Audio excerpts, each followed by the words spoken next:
new episode of the Unite podcast, episode number 4 this is, and I have a special guest on today that's got a wealth of experience in the fitness industry. He has a wealth of knowledge from coaching, from competing, and I'm sure you'll all get a lot of valuable, motivational, inspirational, educational tips from this podcast today. So I'll let you introduce yourself. Yo, what's going on? I'm Dudley Dixon. I'm an online coach. I run Physique Coach, and I also compete as well, do classic physique. Well, as of this last year, I was men's physique for so long. Finally got big enough to do classic, built some legs. Everyone's dream. Yeah, and that's about that, yeah. So you've competed in men's physique previously, yeah? What year did you do your first show? Were you always wanting to be a bodybuilder? Is it like been a lifelong goal, or is it something that came later on in life? So I started training really because I see my dad come home. I was coming home from school, yeah, and then my dad used to come home from the gym. Obviously, he'd go to the gym after work, and then I'd just see him and he'd start flexing for everyone, like me, my sister, my mum was flexing. I'm like, yo, I want to be bigger than my dad. Yeah. And then that's really where it first started. So 17th birthday, I got a gym membership. On my 17th birthday, my dad took me for my first gym session, and then it just kind of chest. Yeah, chest, I think it was chest. Yeah, with just a few of my dad's boys in the gym. Yeah, and then it just really went from there. Like, I just kept training, and obviously people are like, oh, you should compete, whatever. Started seeing Jeremy Buendia at them times, and was like, yeah, I want to do this men's physique thing, and then got into that 2017, I think, was my first competing year. Yeah, 2017. 2017. So now we're in 2023, so 17, 18, 19, 20, 21, 22, 20, like 6-7 years of experience then in basically training, fitness and bodybuilding. Yeah, it's changed a lot over them times, man. It's changed so much from when I first started. Just the ease of access to information and like all that kind of stuff. And the online coaching has now come into play as well, which wasn't really a thing back in 2017. And during these years, obviously, of you like developing through fitness, we've seen like the new age of social media and how like that's taken over the world. And how, like now when I was younger, I used to read. There were actually forums. So when I started reading about fitness, I had my BlackBerry. I'd go on like a forum on my BlackBerry's internet, proper dead, scrolling through the little BlackBerry thing, just getting all my information on that. And then now it's just all there, isn't it? Like, Instagram and all that, obviously. Back then, it was just like you post pictures on Instagram and dash a crazy wild filter on it, and put a few hashtags, and that was that. But now Instagram's become an educational platform as well as just like posting random pictures. So. But there is a big flip side, isn't there? Because there's a lot of like bad education on there. Like, so do you know, if you go on social media, you might see like somebody saying, "Do this to get shredded in 5 minutes." Because everyone's got to sell shit. Everyone's got to sell what they're trying to sell. Everyone's trying to make money. Everyone's got to sell something. So it's like, what's the wildest shit that I can say to get sales? Like, I got to sell my book. I got to sell my program. I got to sell my plan. I got to sell. There's something that everyone's trying to sell because everyone's out here trying to make money. But so you got to decipher the salesman between the actual coaches. I say this a lot. This is something I say a lot. Like, when you're choosing a coach, figure out if they're a salesman or if they actually fucking love bodybuilding. Yeah. Because a lot of these online coaches, they're businessmen. Yeah, they are. Pure businessmen. Yeah. And they don't have no love for bodybuilding or nothing. They're just good at selling. They're good at selling. Making you like feel shit about yourself, so you send them money, or like obviously I know people who have spoken to me about their coaching experiences, and they've spoke to like top level coaches. I'm not saying names, and they've inquired for coaching. This person's like absolutely shredded them to bits and made them feel pretty shit about themselves. Put them on a very, very, very like borderline health threatening diet where they've ate nothing. Got a transformation out of them, posted it, they've rebounded hard, asked for help, got nothing. Absolutely nothing. And obviously put the weight all back. Same with drugs as well, man. These coaches will prescribe you shit ton of drugs, not prescribe you, but tell you to take a shit ton of drugs. It'll get them a good transformation, but it's going to leave you fucking fucked at the end of it. Yeah. So, obviously, we'll talk about drugs then, because, like, I think that's one of the main things, like you've just said there, alongside poorly informed, like, nutrition and poorly informed dieting. The information out there for drugs right now is pretty rife, isn't it, with no quality at all. No actual science backing it. No real reason for why. And a lot of young people are coming to me, they're inquiring, they're telling me they're taking 6 mil a test a week. This test they're taking is test 400 blend, bro. Like 6 mils of a 400 blend. Yeah, if we do the maths, it's 2 6s is 12, and that's 24. Add all the zeros, that's 2.5 grams. Yeah. Of steroids and just pure testosterone at a young age of 18 when you didn't even need it. Yeah. Yeah. Like, it's crazy. I've stopped so many guys taking drugs. Shall I take steroids? And not now. You don't need to take it. Or like, you're too young to take it. I think I started my first cycle at 22. Yeah. Could I have pushed it more? Probably. But when you're young, you just want to get hench as well. But there's some guys in the teens still, and I think when you're in your teens and wanting to take, you're still going through. You don't need still got test. You have test. You still got tests. You've got test. Yeah, so there's no need to use it yet, and it's so easy to get because people sell it to you no matter what. It's the same like any drug. People sell it if you want it, and if you are young and you want to start a steroid, no one can tell you no because you're just gonna do it anyway. Yeah, so you are. Yeah. Sometimes the best way to obviously get around it is being there for guidance. Because you can say no, but a teenager's gonna do what they want to do. If I was 22 and I started, if I said to someone I'm gonna take steroids and I was like, no, don't do it, Rev, I'm still gonna do it, bro. Yeah. So like the best thing is to just help them, help and guide. Yeah. Sometimes rather than just completely cutting them off and saying, no, I don't want to be involved. Okay, I'll stay slightly involved. I'm just gonna help you, not absolutely fuck yourself. Yeah. And obviously, like, do you get your blood work and stuff? Yeah. Like, what frequency of blood work? I think it's like twice a year. Twice a year, yeah. Yeah, around twice a year. I don't really see why people get it done every month. For me, there's a lot of people out there now who are just getting bloods done for the sake of it. Yeah, like, obviously it is good to know. But like, what are you gonna do about it? I know, but I'm not spending 200 quid a month on bloods. I'm not in that financial capacity to be doing that. Well, we don't need. I'm gonna save it for other stuff. Yeah. I just think it's overkill. So yeah, twice a year. Is and obviously, Pete, if you ever do like a very long, extensive prep cycle, it goes without saying you need to do one. And obviously, if you've been on TRT and you think you've been on TRT, so it's good to know that you actually are on TRT, isn't it? Because I've TRT'd before on a test and it was like 0. There was nothing in it. So basically, my test levels went to nothing. So then I just PCT'd and then came off for a little bit, and then because I got my bloods and then during that period, I found it out.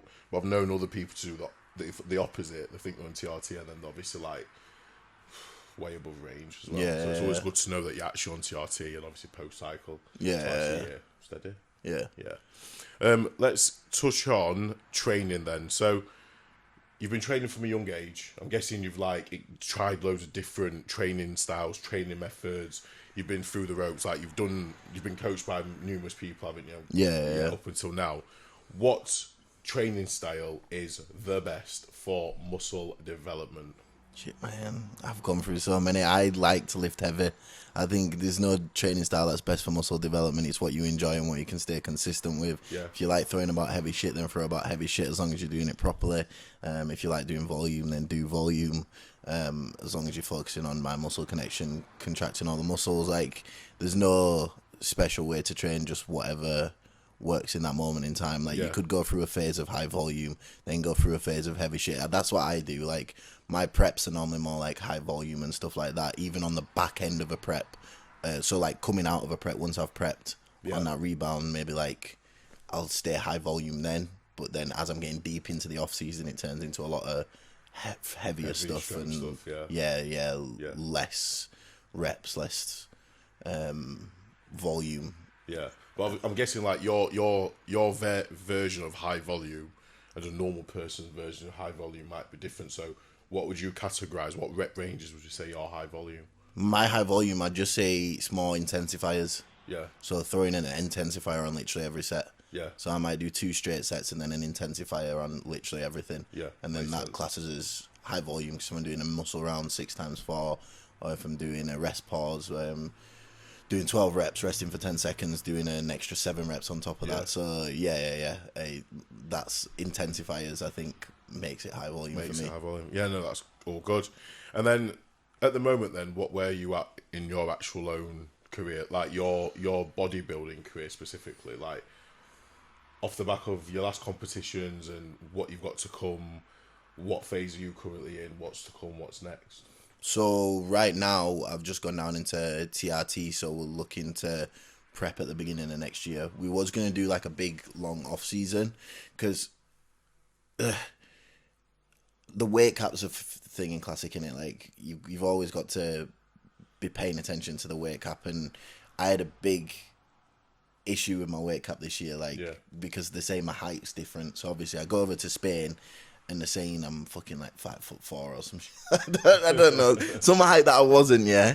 I'm like, yo, I'm 5'8.9" or something. So I should have been obviously in that range. I should have been allowed like 86 kg. They tell me I'm allowed 84 kg. So I'm there fucking shitting.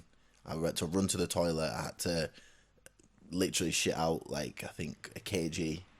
Forcefully, like, no. It was horrendous, man. So I go to, she's like, oh, you're over the thing, and I'm like, what? But my height's different, whatever. I'm like, I literally competed in England 2 weeks ago, and my weight cap was 86. She was like, it's 84. So I'm like, fuck. So obviously I run to the toilet. What did anything actually change in that time period then? No, nothing. It's just 2 weeks, but it happened. I've been to Spain before, and they've hired me lower last time as well. So I don't know what it is with the height. We need to standardize heights, because it fucks everyone up, and your height doesn't change within 2 weeks. Yeah, like if you've been measured in one country 1 week, are they using the same measuring scales? Was the measuring equipment the same or different? Well, obviously a different way. See, that's the issue. But I don't know. Away, isn't it? It's just all over the place. Like, do you know when you do them platform stand-on ones where it's up and down and they're doing sliders, you stood up. Yeah. It kind of provides you with that, and then if you look at the actual scales, I've looked at some of the scales. They start from zero when you're stood up. Yeah. Do you know what I mean? Yeah. So that can be a thing, but in professional bodybuilding, the most elite level of bodybuilding, like the highest level, that shouldn't even be something. Standardized equipment or something like that. Maybe like IFBB needs to put a stamp on a scale and a height and say this is our scale. Everyone needs to use this brand of height equipment. Everyone needs to use this brand of scale or whatever, so we can keep it somewhat similar, because every time I go to Spain I can't be scared that I'm gonna be over my weight limits, because in England I weighed in fully clothed, still made weight, fully clothed. I go to Spain, strip off full to my boxers, you're still not at the right weight. So then I run off to the toilet, I'm there sweating, it was hot as well, I'm sweating like dripping down my face, and I'm just squeezing, bro. Like, there was no lock on the toilet door as well. So I'm there holding the toilet door so no one comes in. I'm putting my legs up in this position like that, and I'm like, and I'm bro, it was the worst fucking like 10 minutes of my life. So obviously, disgusting as it is, one time this one big one comes out, you're like, boom, that's the one. You're like, that is the one. So as soon as so I jump up and I run, I sprint back to the woman, and I'm like, yo, look, let me weigh again. I weighed in, and she said, yeah, you're on weight now. So I was like, surely you should just be given first place just for that effort, the pure sheer determination horrendous. To go and shit a kilo out. Yeah, it was horrendous, but I made weight, but I just don't want that problem again, man. We shouldn't have to be facing these problems. We need it standardized, so it's easy for us to travel and compete and all that kind of stuff. I think obviously bodybuilding itself is a very, very ancient, outdated sport now. Because number one, we've got lasers that now measure people to like absolute accuracy. Do you know what I mean? Like you could use like a laser, like a red dot type thing where you stand on a platform. There's a laser that goes to that measures you, and it's 100% correct because it's backed by computers.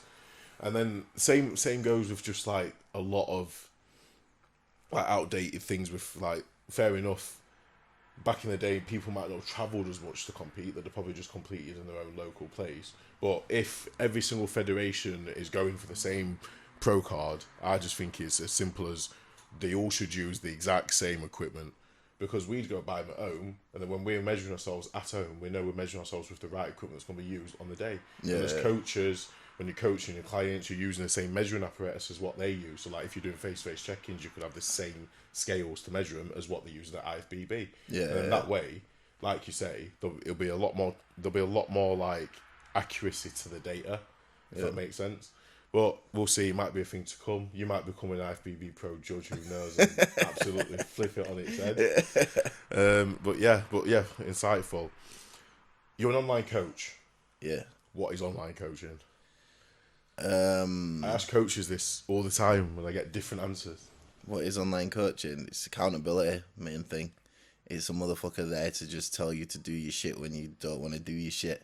It's someone who's experienced and got a wealth of knowledge in what you want to do, which is either get a little lifestyle physique transformation or it's want to fully blown go on stage.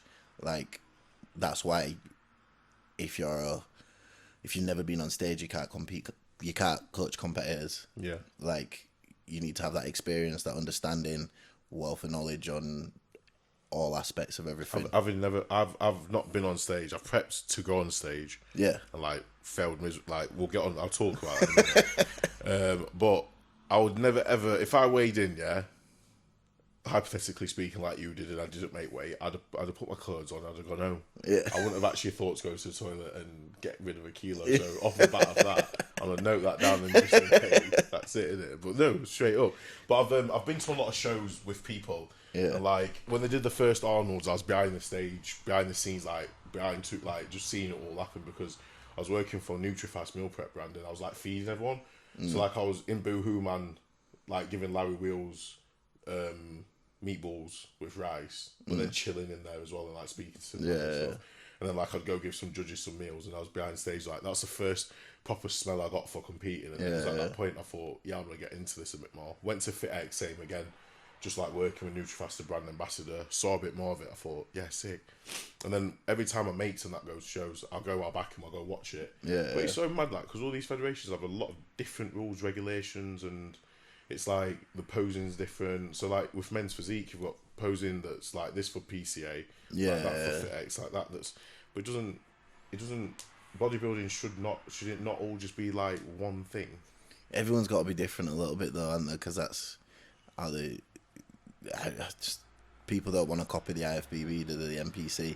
People don't want to copy him, I think, because they want to create their own lane, their own path. But then the lane and the path doesn't lead to anything. Because PCA is getting better, you know. To be fair, they've got international shows now, and I back PCA. Yeah, I back PCA. I like PCA in terms of just how friendly the shows are and stuff like that. That's why I put my clients into them for first timers and stuff like that. Such a great experience. The production quality there, like the overall swords that they get and stuff like that. Like it's a quality event. To be fair, just in like the meticulous planning of it all.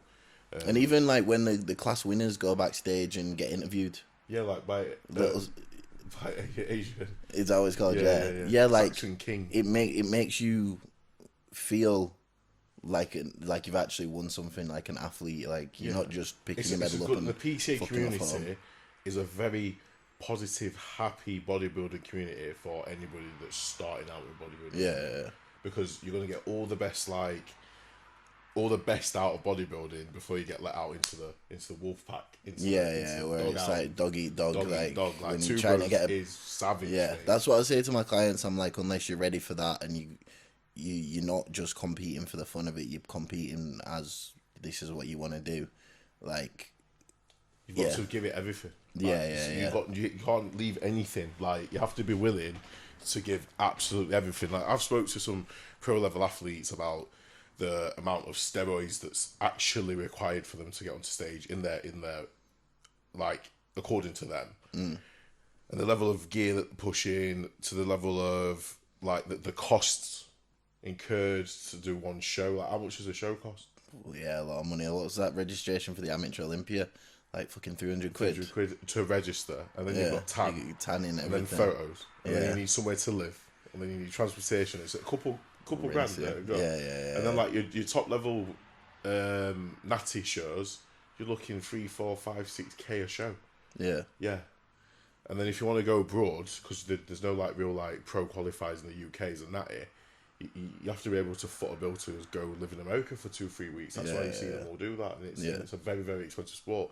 And unless you're winning, you're going home with nothing. Yeah. So like it's a big investment to give. But like I say, that's why I say you've got to be willing to just give it your all in them big ones, haven't you? Yeah. But back to online coaching anyway. So you've said what it is. How long have you been doing it? So I originally just started I started PTing. When was that? That was obviously when I was 21. Where did you do this? 21. I was at David Lloyd's. Mum was doing granny swimming classes with the grannies and that. Yes. Like Elvis Presley used to do the foam, Yes. fucking woggle thing, doing energy. this, all that kind of stuff. So that's where I started off. Yeah. Obviously PTing. That was at DW Fitness. Yeah. And then from there moved to JD Gym now when I was like 22, and then and I was being coached by Team LRF at the time, and I just texted my coach there, and I was like, look, like I'm too good to be cleaning treadmills. I'm way too good for this. JD like utilize you, don't they? Yeah, I was like, I'm not walking around the clean. I'm a better coach than everyone else here. I'm a better PT than everyone else here. I'm the youngest out of the whole PT team, and I've got the most clients. I'm busy all the time, and I'm not cleaning treadmills, man. That's basically what I was like. It was like, all right, cool, move down here, and then you can work with us. So I packed all my shit, and within 2 weeks moved down to London. And yeah, that on your own. Yeah, I did have a girlfriend at the time. She didn't want to move. I was in an 8-year relationship. You just went. I think it was 8 years, 7 years, whatever.